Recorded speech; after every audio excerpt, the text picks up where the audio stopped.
बिल्लाहि मिनश्शैतानिर्रजीम बिस्मिल्लाहिर्रहमानिर्रहीम। नाज़रीन व हाज़रीन, बहैसियत एक ओवरसीज़ पाकिस्तानी के मैं अपना एक प्रोग्राम रिकॉर्ड कराना चाहता हूँ, एक अपना मैसेज रिकॉर्ड कराना चाहता हूँ, जो कि मरात के हवाले से है। मरात के ऊपर अगर बात की जाए, तो क्या इस मुल्क खुदादाद का कोई एक सिटीज़न इस बात को बड़े अच्छी तरीके से समझता है या जानता है कि ये मरात होती क्या हैं और इसका एक आम इंसान के ऊपर क्या नुकसानात हो उसको क्या नुकसानात मिल रहे होते हैं।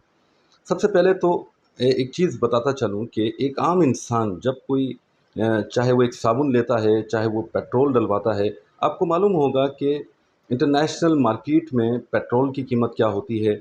मिसाल के तौर पर जिस तरीके से ईरान ने कहा कि 20 रुपए लीटर हम आपको ये पेट्रोल दे सकते हैं, लेकिन वहाँ से नहीं लिया गया, ठीक है। आज अगर आप उसके एक 200 रुपए लीटर उस पेट्रोल को यहाँ पर परचेज़ कर रहे हैं, तो जो 180 रुपया है, वो कहाँ पे जाता है, वो इस मुद्दे के ऊपर मैं बात करना चाहूँगा। वो जाता है रियासत के ख़ज़ानों के अंदर, और उस ख़ज़ानों से ये जो मरात हैं, ये पाकिस्तान की एक तो पाक फ़ौज है जिसके जर्नेलों को ठीक-ठाक किस्म की मरात दी जाती हैं। इसी तरीके से एक दूसरी फ़ौज है जो कि पार्लियामेंटेरियंस की फ़ौज है, जो दुनिया के अंदर मेरा ख़्याल है बिगेस्ट फ़ौज कंसीडर की जाने लगी है, और रिकॉर्ड के हिसाब से भी यही बात साबित होती है।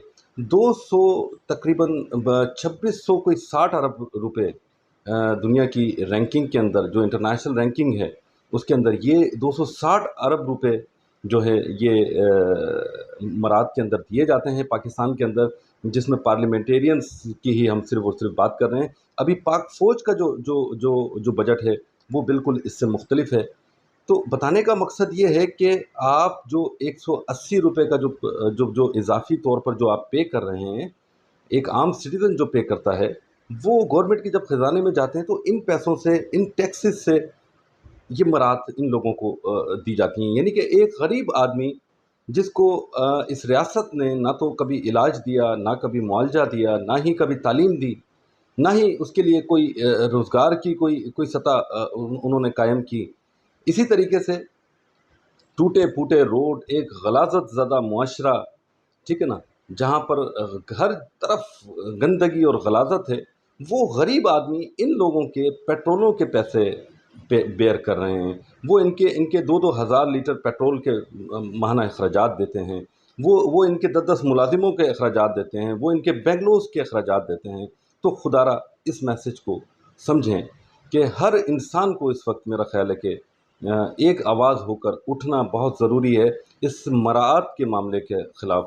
फ़ौरी तौर पर ये पूरी की पूरी रियासत के अंदर इतनी अवेयरनेस होनी चाहिए कि बंद करें, और जहाँ पर भी ये जो मराअत लेने वाले लोग हैं, ये जिन्होंने जज़ीरे बनाए हुए हैं, दुनिया के किसी भी ख़ित्ते के अंदर इन लोगों को ज़ोदो-कोब किया जाना चाहिए। इनको पाकिस्तान के अंदर भी इनकी जगह तंग कर देनी चाहिए। ये एक अवेयरनेस है जो इस रियासत के अंदर मेरा ख़्याल है कि इस वक़्त बहुत ज़रूरी हो चुकी है। ज़ुल्म की चारों तरफ से इंतहा कर दी गई है, चाहे वो इमरान खान के हवाले से, पीटीआई के हवाले से हो, चाहे वो पाकिस्तान ये जो आपके हमारे जमात इस्लामी है, इनके इनके हवाले से हो। तो ये चोर डाकुओं का जो टोला है, ये पिछले 75 सालों से इसके ऊपर हुकूमत कर रहा है। फिर उससे बड़ी हुकूमत यहाँ पर जो चल रही है, वो हमारी इस्टेब्लिशमेंट सरकार की है, ठीक है। इन तमाम चीज़ों को देखते हुए मेरा ख़्याल है कि कौम को इस वक्त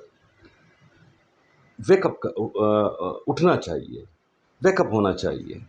बहुत बहुत शुक्रिया। पाकिस्तान जिंदाबाद।